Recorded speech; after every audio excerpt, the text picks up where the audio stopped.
안녕하세요. 저는 30대 후반 미혼 여성입니다. 명절을 앞두고 있는 시점이 되니까 자연스레 가족 얘기가 많이 나오고 있는데요. 저도 분위기에 휩쓸려 가족 생각을 하다 보니 문득 마음이 씁쓸하여 글쓰게 되었어요. 원래 부모는 조건 없이 자녀한테 사랑을 준다고 하지만 모든 부모가 다 그런 건 아니라는 걸 저는 우리 엄마를 보고 깨달았습니다. 이것만으로도 이미 제 서사는 다 설명이 되지 않았나 싶네요. 지금부터 들려드릴 우리 엄마 얘기에 부디 비슷한 일을 겪는 분들이 없길 바라면서 사연 써내려가 볼게요. 저희 엄마는 단순히 제가 딸이라는 이유만으로 저를 미워했습니다. 아들만 키우고 싶었던 욕심이 과했던 분이시거든요. 저도 처음엔 단순히 성별 때문에 자녀를 그렇게 차별할 수 있다는 걸 믿지 않았어요. 제가 엄마의 심기를 어딘가 불편하게 만들었기 때문에 엄마가 저를 미워하는 거라고 생각했고, 그래서 엄마한테 잘 보이고자 엄청나게 눈치 보고 노력하며 살았습니다. 거의 학창 시절을 다 그렇게 보냈었죠. 엄마가 고작 성별 때문에 저를 미워하는구나 라고 확신하게 되었던 순간은 갑자기 찾아온 게 아니었어요. 저도 모르는 사이 편애가 차곡차곡 쌓이고 있었더라고요. 저는 어릴 적에 필수 교육 아니면 오빠처럼 학원을 다닌다든지 용돈을 받는다든지 엄마의 관심을 받아본 기억이 없습니다. 아무것도 몰랐을 나이에는 오빠가 그저 첫째니까 오빠 위주로 챙겨준다고만 생각했어요. 그런데 친구들한테 가끔 내가 엄마한테 맞았다고 아무렇지 않게 얘기를 하면 친구들이 놀라면서 친엄마가 맞냐고 물었어요. 그건 제가 성인이 되어서도 친구들에게 들었던 말입니다. 저는 친구들을 통해서 원래 엄마란 사람이 어떤 존재, 어떤 이미지인지 느껴봤어요. 아예 모르고 평생 모르다가 죽는다면 엄마가 이렇게까지 밉지는 않았을 것 같네요. 어쨌든 저는 사회적 시선이 트이면서 저희 엄마가 잘못된 사람이라는 걸 확신하게 되었죠. 그나마 엄마긴 한가 보네 싶었던 순간은 대학 첫 등록금을 내줬을 때였습니다. 물론 그 이후엔 제가 벌어서 등록금 메꿔야 했지만 엄마가 유일하게 저를 위해서 의무적으로 하지 않아도 될 부분을 지원해 준 거였어요. 저한테는 그 첫 등록금의 의미가 컸었는데 사실 오빠한테는 이런 것들이 별것 아닌 일이었어요. 오빠는 대학도 엄마가 다 지원해주고 자취도 시켜줬거든요. 용돈도 따로 주고요. 저는 자취는 꿈도 못 꿨습니다. 집에서 통학하면서 엄마가 시키는 집안일까지 하면서 살았어요. 엄마는 오빠가 원하면 간이랑 쓸개까지도 내줄 만큼 잘해줬는데요. 그런 엄마가 처음으로 오빠의 제안을 거절했던 적이 있었어요. 오빠가 결혼한다고 올케 언니 데리고 왔을 때 분가를 얘기했었는데 그걸 엄마가 절대 안 된다고 반대를 하더라고요. 일단 이유가 올케 언니 집안이 뼈저리게 가난했기 때문이었습니다. 자기 돈으로만 장만한 집에 아들이 아닌 며느리가 같이 얹혀 사는 것이 싫다고 하셨어요. 엄마 말대로 올케 언니 집에서는 신혼집에 보탤 만한 거액이 없는 형편이었습니다. 올케 언니 집은 빚이 없던 적이 없었고 사돈 어른들이 젊은 시절부터 노동하느라 몸이 다 망가져서 일도 못하고 있다고 했어요. 오로지 올케 언니가 사회복지사를 하면서 식구들을 먹여 살리고 있었다는데 솔직히 사회복지사 급여로 새 식구 먹고 살기엔 많이 빠듯하거든요. 그러니까 집도 변변찮은 달동네 같은 데 있을 수밖에 없었어요. 그런 곳은 집값도 옳게 안 쳐주는 그런 곳이었습니다. 올케 언니는 200만 원 조금 넘는 돈으로 부모님 병원비에 식비에 공과금 등등을 혼자 해결해야 돼서 결혼하기까지 모은 돈도 없었어요. 기초수급자 자격은 안 되는데 마치 기초수급자처럼 한 달 돈 받고 한 달 사는 수준으로 살았다고 들었습니다. 올케 언니가 없으면 사돈 어른들은 그냥 길바닥에 나앉을 신세라는 거예요. 그래도 올케 언니 외모가 출중한 편이어서 오로지 올케 언니 외모에 한눈 팔린 오빠가 엄마한테 결혼하겠다고 우기는 바람에 이 관계가 이루어질 수 있었던 겁니다. 엄마는 오빠의 결혼을 허락해주는 대신 합가를 내걸기도 했었거든요. 합가가 조건이 합의되지 않았으면 아마 엄마랑 오빠가 처음으로 대립하는 순간이 오지 않았을까 싶기도 하네요. 아무튼 결혼이 성사되었다고 모든 것이 잘 풀릴 것처럼 잘 된 건 아니었어요. 좋아하는 사람이랑 결혼을 하게 된 오빠는 마냥 좋았을지 몰라도 제가 본 올케 언니의 모습은 좀 불안해 보였습니다. 오빠를 좋아해서 결혼을 하는 것 같긴 한데 집안끼리 너무 수준 차이가 많이 나서 상견례부터 기죽어 있는 느낌이었어요. 그건 사돈 어른들의 모습도 마찬가지였어요. 그런 올케 언니 식구들 앞에서 엄마는 올케 언니 집안을 지적하며 상견례 자리에서도 대놓고 무시했습니다. 옷이 그런 것밖에 없으셨어요? 제가 그래도 건물주인데 건물주 사돈이라고 하기엔 영 체면이 안 사시네요. 웬만하면 저 만날 때만이라도 옷 한 벌 사입고 오세요. 그게 건물주 집안에 대한 예의라고요. 그래도 나름 단정하게 입고 온 건데 사부인 눈에는 영 부족했나 보네요. 죄송합니다. 그래도 우리 딸이 참 모난 곳 없이 잘 컸어요. 부모가 못나서 그렇지 좋은 부모 만났으면 장성을 해입니다. 잘 좀 부탁드려요. 뭐 장성할지 안 할지는 지켜봐야 아는 거고요. 결혼식 온전히 제 돈으로 나가는 거 아시죠? 애들 분가까지는 못 시켜줍니다. 그리고 앞으로 우리 며느리 되라인데 전화 연락은 자제해 주세요. 저는 우리 집에 있었던 일 어디서 말 나오는 거 딱 질색이거든요. 엄마는 사돈들이 가난하다는 이유만으로 쉽게 보는 건지 가리지 않고 막 뱉었어요. 누가 들어도 기분 상할 말이었는데 사돈 어른들은 절대 티를 내질 않았습니다. 딸을 위해서 참는 것 같았어요. 그나마 오빠가 작작하라고 말려서 엄마가 더한 수위를 넘기지 않을 수 있었습니다. 참고로 아빠는 자동차 관련 업체를 운영했었는데 일하다가 부득이한 사고를 당해서 돌아가셨어요. 제가 어릴 때 일이라서 잘 기억은 안 나는데 아빠가 워낙 미래에 대한 대비가 철저한 분이라 노후를 대비해 건물 한 채를 관리하고 있었다고 들었습니다. 안타깝게도 아빠가 돌아가시고 나서 그게 엄마 앞으로 상속이 되었는데 엄마는 그렇잖아도 계모 같은 성격을 건물주가 되자 더 군림하며 행동하였어요. 아무튼 저는 원래 용돈도 없었지만 엄마한테 달라고 구걸하느니 진작에 용돈 생각 자체를 포기했었습니다. 성인이 되고부터는 제가 아르바이트를 하면서 스스로 용돈벌이를 해나갔어요. 올케 언니가 제 예상대로 정말 착한 사람이었는데 저희 집에 올케 언니 들어오고 나서 제가 위로를 좀 많이 받았어요.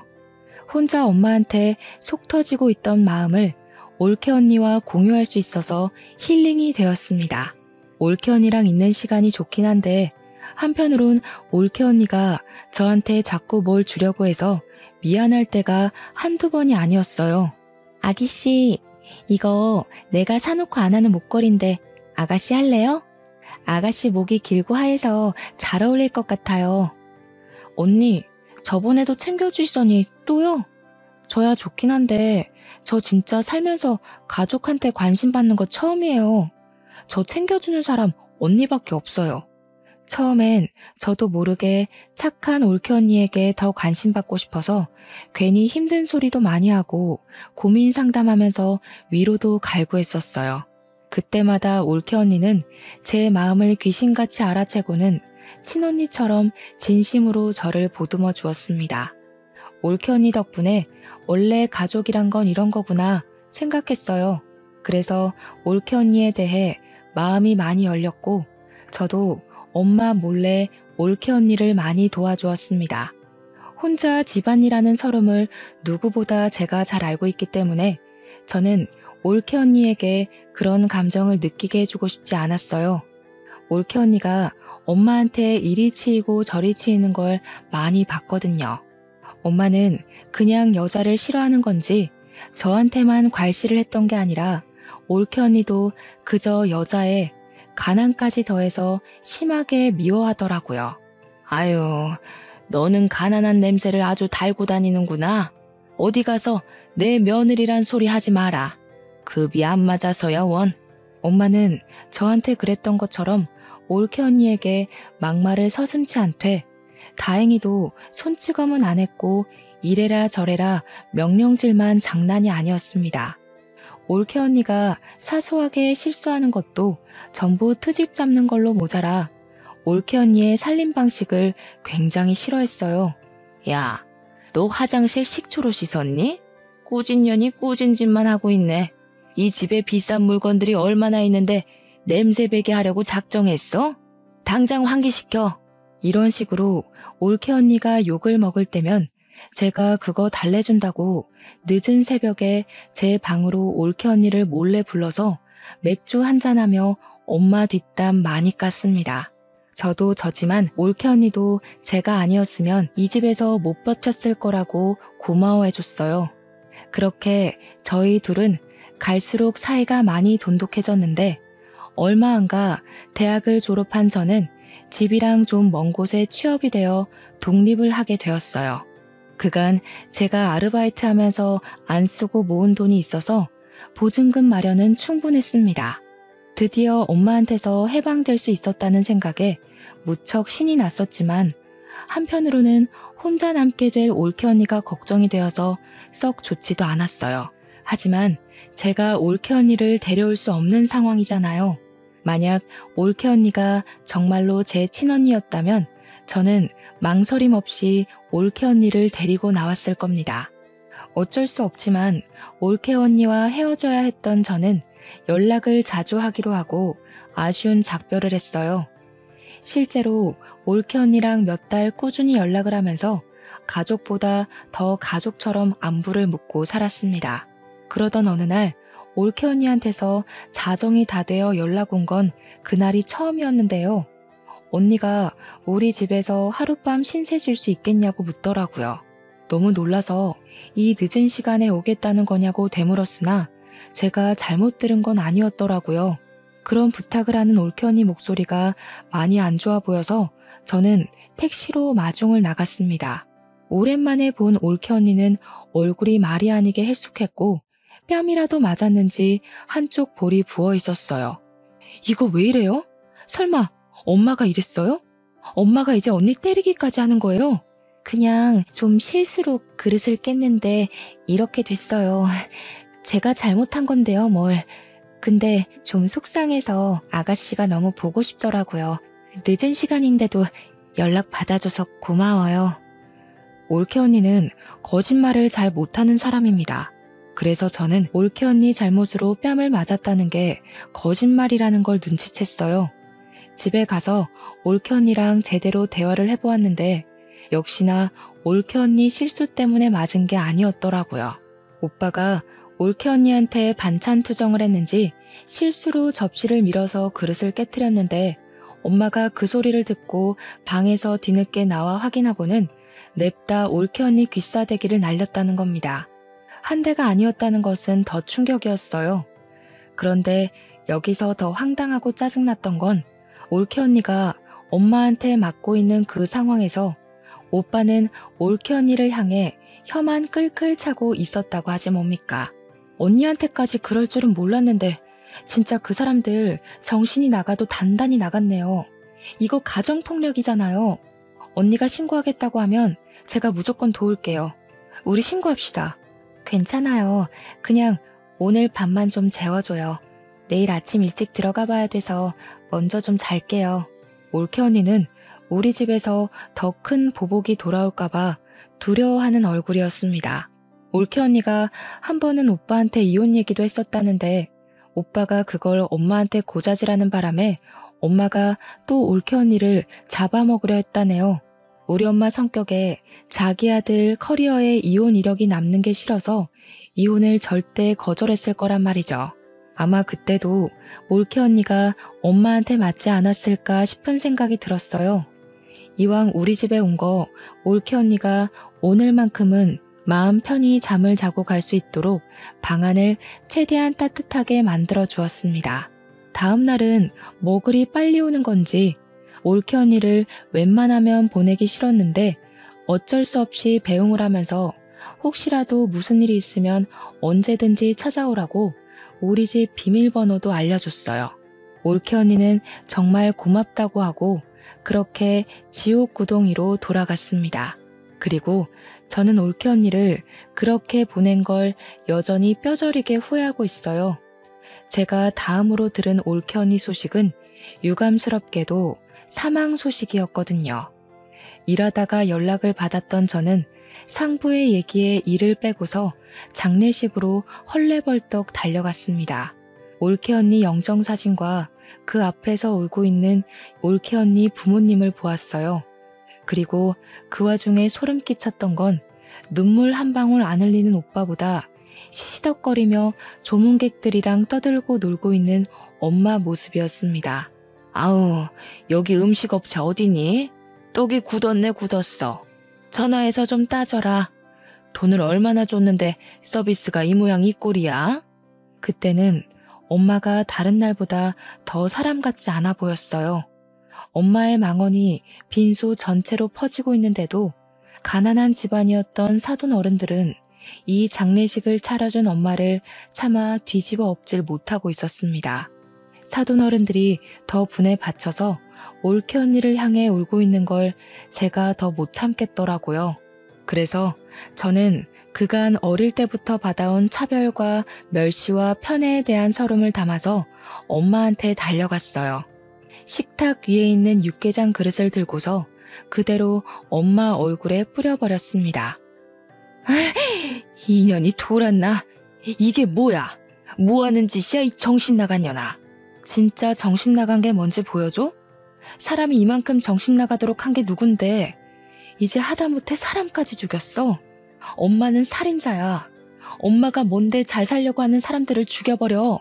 엄마는 눈에 들어간 육개장 때문에 제 말을 듣지도 못하고 발만 동동 구르며 따가워하고 있었습니다. 제 얘기를 들었다고 하더라도 고춧가루 통증 때문에 대답을 할 수 없었다고 보는 게 맞겠네요.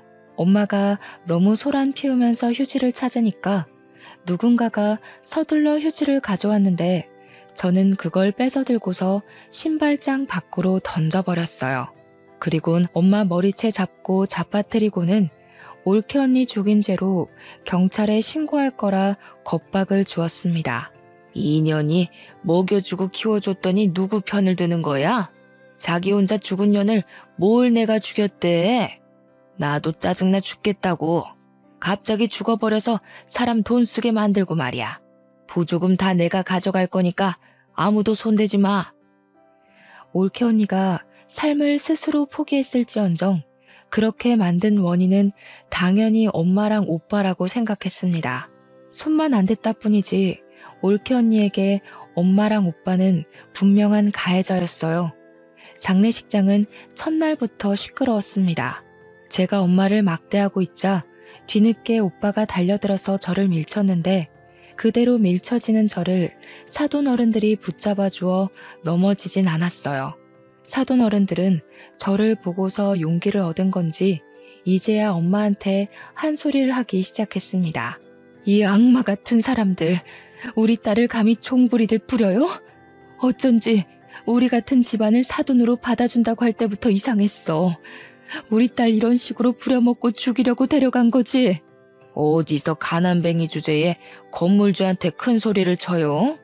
아무것도 없이 쓸모없는 몸뚱이만 들고 시집 왔으면 그 정도는 감당했어야지.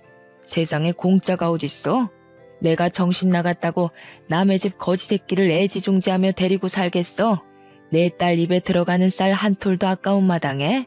엄마는 오빠 덕분에 겨우 눈을 뜨고는 우리한테 삿대질을 하면서 망언을 퍼부었습니다. 그러면서 자기가 차린 장례식장이니 당장 꺼지라고, 아니 올케 언니 장례식 여기서 정리하자고 난동 부리기 시작했어요. 결국 보안 직원 오면서 상황은 정리되었습니다.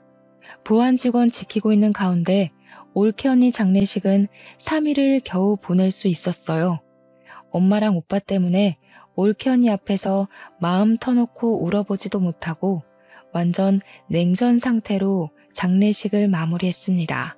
저는 이대로 올케 언니를 억울하게 보낼 수 없었어요. 끝까지 잘잘못 모르는 악마 같은 제 가족을 벌 주고 싶었습니다. 저도 그만한 도전을 해볼 수 있는 직장인이었으니까요. 가장 먼저 찾아간 곳은 바로 우리 집이었어요. 언니의 물건이 다 그 집에 있으니까 들어가기 끔찍한 그곳을 제 발로 찾아갔습니다. 아이고, 가난뱅이 자식 납시였네. 네가 거기서 감히 남의 집 사람들을 옹호해? 이제 너는 내 딸 아니야. 내 집에서 당장 나가. 내가 언제 엄마 딸이었던 적은 있어? 자식이라고 낳았으면 조건 없이 당연히 해줘야 되는 의무 말고는 엄마가 나한테 뭘 해줬는데? 대학 등록금 한번 내준 거? 그건 엄마가 자식한테 해주는 지원이 아니라 내가 엄마 뒤치다꺼리한 비용으로 받은 거지. 엄마가 나한테 뭘 해줬다고 생각하는 것만큼 나도 엄마한테 똑같이 해주느라 힘들었으니까 그딴 걸로 생색낼 생각 마. 그 뒤로도 엄마가 제게 시비를 걸었는데 그냥 무시해버렸습니다. 저는 오빠가 출근하고 없는 방으로 들어가 올케 언니 물건을 뒤졌어요. 그런데 감쪽같게도 올케 언니 물건이 없더라고요. 설마 벌써 내다 버린 건가 싶어 불안감이 엄습해 왔습니다. 당장 엄마한테 가서 올케 언니 짐 어쨌냐고 따졌더니 엄마가 콧방귀를 끼대요. 아, 그 꾸질꾸질한 옷들? 저 방에다 처박아뒀다. 갖다 버리려다가 내 손 더러워질까봐 놔뒀는데 얼른 좀 치워버려. 괜히 돈 빼먹는 귀신이라도 붙을라. 저희 본가에는 창고로 쓰는 방이 하나 있었는데 그곳은 보일러도 안 들어오는 방이에요. 엄마가 그곳을 가리키길래 문 열고 들어가 봤습니다. 사용하지 않는 곳이라서 전등 설치도 안 했기 때문에 창문도 없는 그 방은 깜깜 그 자체거든요. 그나마 거실에서 들어오는 불 때문에 문을 열면 안이 보이는 정도였어요. 그렇게 확인한 방 안은 정말 경악할 정도로 말이 안 나왔습니다. 올케 언니가 저 없는 동안 내내 여기서 지냈는지 베개랑 이불 곱게 개어져 있었고 언니 옷 몇 개랑 신발까지 전부 이 안에 있더라고요. 이 방에서 생활을 했던 것 같았습니다. 그걸 보자 미친 듯이 부하가 치밀어 오르면서 눈물이 났지만 참았어요. 당장의 감정 때문에 엄마랑 오빠를 더 크게 벌할 수 있는 기회를 놓칠 순 없었습니다. 저는 꽤 큰 가방을 들고 왔으나 챙길 것 몇 없는 언니의 물건을 전부 가방에 담고 집을 나왔어요. 나올 때도 엄마가 근처 얼씬도 하지 말라는 욕을 하길래 대문을 한번 발로 차주고 돌아섰습니다. 그러고는 그 짐을 사돈 어른 댁에 전달해 주었어요. 사돈 어른들은 언니의 조촐한 유품들을 보면서 또 한 번 눈물을 흘렸습니다. 정말 고마워요. 우리 딸한테 사돈 아가씨처럼 좋은 동생이 있었다면 이렇게 외롭게 가진 않았을 텐데 우리 딸에게 좋은 가족이 되어주어서 정말 고맙습니다. 안사돈 어른은 난임이라서 올케 언니도 힘들게 얻은 자식이라고 했습니다. 힘들게 얻은 자식을 지켜주지도 못하고 그렇게 황망하게 보냈으니 저는 상황을 이렇게까지 만든 엄마가 더더욱 악마로 느껴졌어요. 저는 꼭 올케 언니의 억울함 풀어주겠다고 근거 없는 약속을 했고 사돈 어른들을 위로해 주었습니다. 원래는 바로 집에 가려고 했는데 사돈 어른들이 보채서 저녁까지 먹고 갔어요. 저를 세심하게 챙겨주는 사돈 어른들 관심을 받으면서 올케 언니 생각이 많이 났습니다. 사돈 어른들과 올케 언니의 마음이 비슷하게 닮아 있는 것 같았거든요. 맛있게 식사를 마친 저는 설거지를 대신 해드리려고 했어요. 그런데 갑자기 방에서 나온 바깥 사돈 어른이 제게 하얀 봉투를 내미는 바람에 다시 자리에 앉게 되었습니다. 장례식 때 도와줘서 고마워요. 아가씨 없었다면 우리 딸 3일장도 못 치렀을 거예요. 이건 고맙다고 주는 사례비예요. 네? 아니에요. 저 이런 거 받으려고 그랬던 거 아니에요. 올케 언니는 저한테도 가족 이상으로 좋아했던 사람이었어요. 저도 화가 나서 그랬던 거지. 절대 뭘 바라고 그런 거 아니니까 이러지 마세요. 먼저 떠난 우리 딸이 종종 전화와서는 아가씨 얘기를 했었어요. 친동생 있는 집안 안 부럽다고 그렇게 좋아했었는데 그게 내가 내내 고마워서 그래요. 너무 거절하는 것도 그분들께 예의가 아닌 것 같아서 저는 결국 그 봉투를 받아야만 했습니다. 그리곤 그 돈을 고이 모셔뒀다가 다음에 사돈댁 집들이 선물이나 사가야겠다고 생각하면서 나왔어요. 집으로 돌아가는 동안 택시 안에서 올케 언니 생각이 너무 많이 나서 저도 울음이 터져버렸습니다. 그렇게 택시에서 기력을 다 빼고 집 건물로 들어갔는데 그때 제 눈에 우편함이 들어왔어요. 생각 없이 우편물을 뽑았더니 거기에 올케 언니 이름으로 된 봉투 하나가 있더라고요. 저는 얼른 집에 돌아가서 그 우편물을 뜯어보았습니다. 거기엔 웬 USB 하나랑 언니 휴대폰, 병원 진단서, 그리고 언니 유서로 보이는 편지가 있었어요.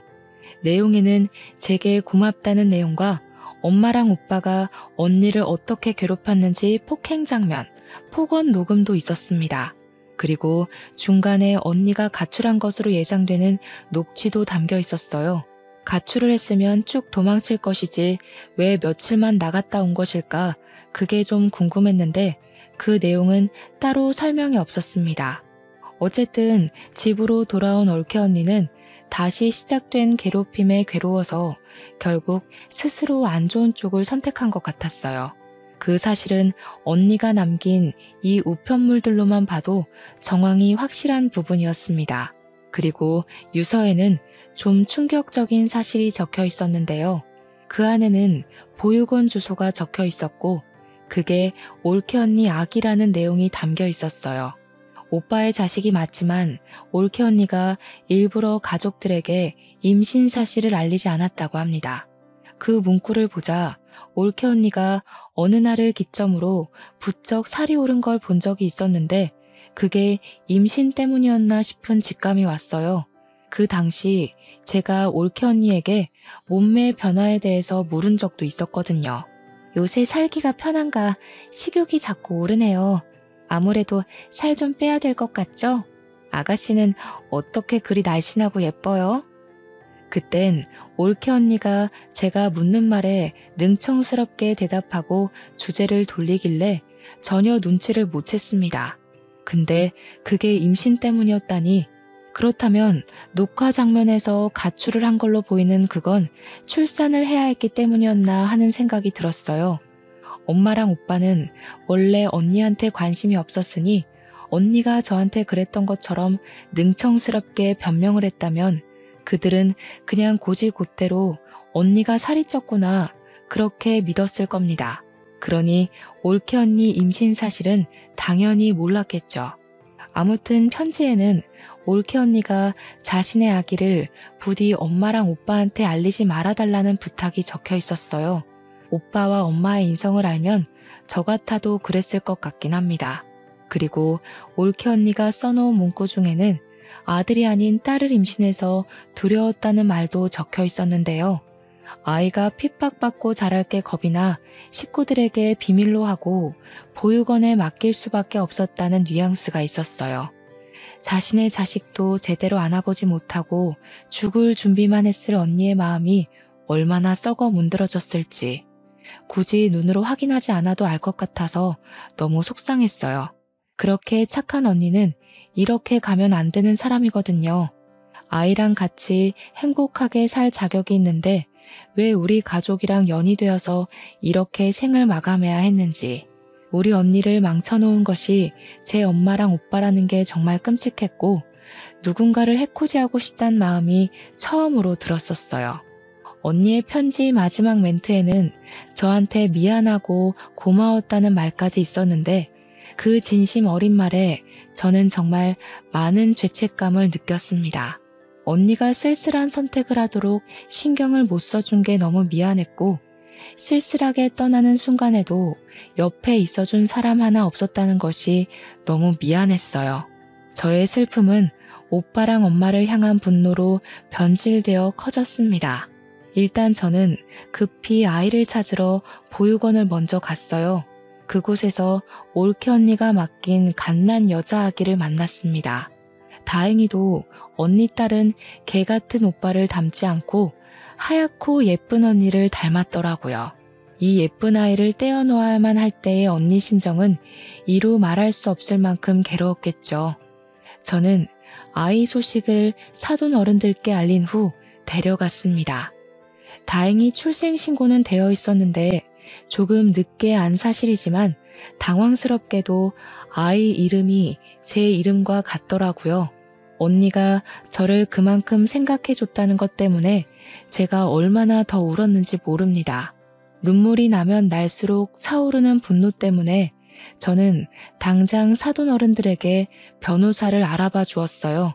사돈 어른들이 올케 언니를 위한 소송을 할 수 있도록 변호사랑 같이 준비를 했습니다. 올케 언니는 아이가 있다는 사실을 밝히지 말아달라고 했지만 양육비를 뽑아내기 위해선 어쩔 수 없었고 양육비 청구 소송까지도 빠짐없이 받아낼 생각이었어요. 우리 예쁜 조카는 사돈어른이 엄마 몰래 키워주기로 했습니다. 구청에 가서 사돈들이 지원을 받을 수 있는 혜택도 알아봐 줬어요. 그리고 제게 가장 중요한 소송, 그걸 자랑하려고 직접 소송장을 가지고 본가에 직접 찾아갔습니다. 근데 어처구니 없게도 집 앞에 웬 다른 아가씨가 하나 있더라고요. 엄마랑 문 앞에서 대화를 하는 것 같았는데 저도 모르게 계단 쪽으로 숨어서 그 상황을 엿들었습니다. 혹시 몰라서 몰래 휴대폰 렌즈만 들이밀어 영상도 촬영했죠. 어쩜 이리도 착할까. 우리 아들이랑 너무 잘 어울리는 한 쌍이다. 이제 뭐 필요한 거 있으면 이 시애미한테 얼마든지 말해. 그리고 앞으로는 무겁게 한우 같은 거 사들고 오지 마. 귀한 우리 며느리 손 상할까봐 내 마음이 조마조마하다. 아주 기가 막히지 않습니까? 엄마는 올케 언니 떠난 지 얼마나 됐다고 그새 다른 아가씨를 구해서 오빠 재혼을 준비하고 있었어요. 저는 바로 소송장을 감추고 그 아가씨랑 엄마가 대화를 끝내고 엘리베이터 쪽으로 나올 때까지 숨어서 기다렸습니다. 한 20분 대화가 이어졌을까? 둘이서 사이좋게 인사를 나누고 현관문이 닫혔어요. 아가씨가 엘리베이터 쪽으로 오길래 저도 그제야 제 모습을 드러냈습니다. 제가 먼저 아는 체를 했더니 아가씨가 당황하면서 저더러 누구냐고 묻더라고요. 1001호 집안의 딸이에요. 보아하니 저희 오빠랑 결혼 준비하시는 것 같은데 저희 엄마가 엄청나게 꼬리치고 있는 거 보니까 좀 잘 사시는 분인가 봐요. 네? 어머님이 외동아들 하나 있다고 그랬는데요. 누구신데 뜬금없이 나타나서 그런 말 하세요. 알지도 못하는 사람을 왜 상대해줘야 하는지 모르겠네요. 비켜주세요. 긴 말 안 할게요. 저희 오빠랑 결혼하지 마세요. 만난 지 얼마 안 되셨을 거 아니에요. 저희 올케 언니가 죽은 지 얼마 안 됐으니까. 저희 올케 언니는 돈 없다고 갈굼당해서 죽었거든요. 그쪽은 돈이 있는 것 같은데 이제 엄마가 그쪽 돈 빨아먹으려고 갈굼하겠네요. 제 말이 안 믿기시면 가족관계 증명서 가져오고요. 아가씨는 제 말에 당황해서 일단 답변을 못했습니다. 그러다 결국 제가 손에 들고 있던 소송장을 보여줬더니 어느 정도 우리 집안에 문제가 있다는 걸 느낀 것 같았어요. 이 아가씨는 오빠보다 나이 많은 노처녀더라고요. 제 얘기를 믿고 자신과 우리 집안 돌아가는 상황을 설명해 주었는데요.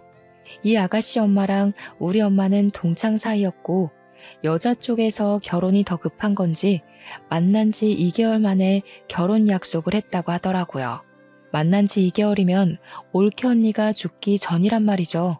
오빠가 바람까지 피웠다는 뜻입니다. 어쨌든 죽은 올케 언니가 오빠와 혼인신고를 안 했기 때문에 그 아가씨는 오빠가 결혼을 했었던 유부남이란 사실도 모르고 있었어요. 저는 더더욱 그분에게 이 결혼 절대 하지 말라고 신신당부를 했습니다. 그러자 아가씨가 당황하더니 사실 이번 주 주말에 상견례 날짜가 잡혀 있다고 하더라고요. 엄마는 저를 아예 가족에서 배제하기로 작정했나 봐요. 딸이 있다는 사실도 안 알리고 오빠가 상견례 한다는 사실도 알리지 않은 것 보면 말이죠. 뭐 이런 정황만 봐도 유부남인 게 들킬까봐 그런 게 뻔하네요. 오히려 잘 됐다고 생각했어요. 저는 아가씨에게 그 상견례 장소랑 시간만 알아내서 깽판 치러 찾아가기로 계획을 바꿨습니다. 그렇게 예고 없이 들이닥친 상견례 자리에서 엄마랑 오빠는 제 얼굴을 보자마자 하얗게 질려버렸어요. 아가씨는 이미 자기 가족들에게 제가 깽판 치러 올 걸 알렸는지 엄마랑 오빠만큼은 놀라지 않더라고요. 저는 가져온 소송장을 아가씨 식구들에게 전부 보여주었습니다. 그리곤 당신 딸이 만약 이 결혼을 한다면 죽은 올케 언니 꼴 날 거라고 낱낱이 알려주었어요. 그리곤 오빠가 혼인신고는 안 했을지언정 사실 결혼을 한 유부남이라는 사실도 밝혀주었습니다. 심지어 올케 언니가 시모의 갖은 핍박과 폭언에 더 이상 살고 싶지 않아 스스로 목숨을 끊겠다는 내용의 비디오 영상까지 보여주었죠. 그곳에는 엄마가 올케 언니를 함부로 대하는 장면이 노골적으로 담겨 있었어요. 근데 여기서 돌아가는 상황을 알고 보니 아가씨 집에서 이미 엄마한테 명품백을 몇 개 해줬나 보더라고요. 게다가 엄마가 건물주 신분을 내세우면서 예단비로 1억까지 요구한 상태였고요.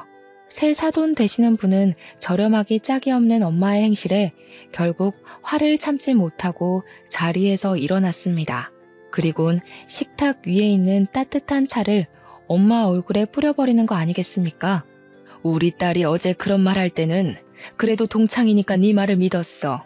근데 이런 시궁창 과거를 속이고 감히 우리한테 돈까지 바래?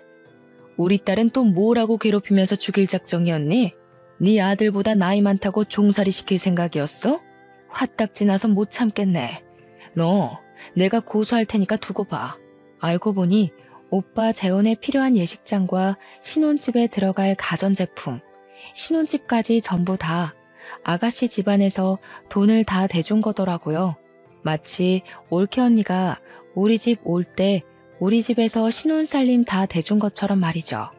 뭐 올케 언니는 분가를 한 게 아니니까 사실상 그렇게 뭘 많이 해줬다고도 못해요. 지금이야말로 뱉어낼 게 많아진 엄마가 큰일 난 셈이었습니다.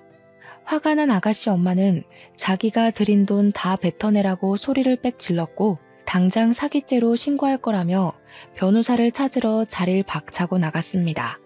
엄마가 나가는 친구를 잡으려고 급하게 따라붙었지만 자기 친구한테 귀싸대기만 맞았을 뿐이었어요.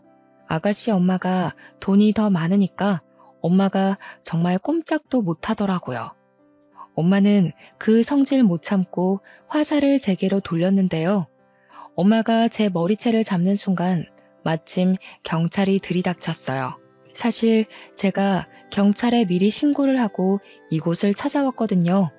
잘 됐다고 아가씨 엄마도 나가다가 경찰을 마주친 건지 다시 돌아와서는 당장 이것들 다 잡아가라면서 사기꾼들이라고 삿대질을 했어요.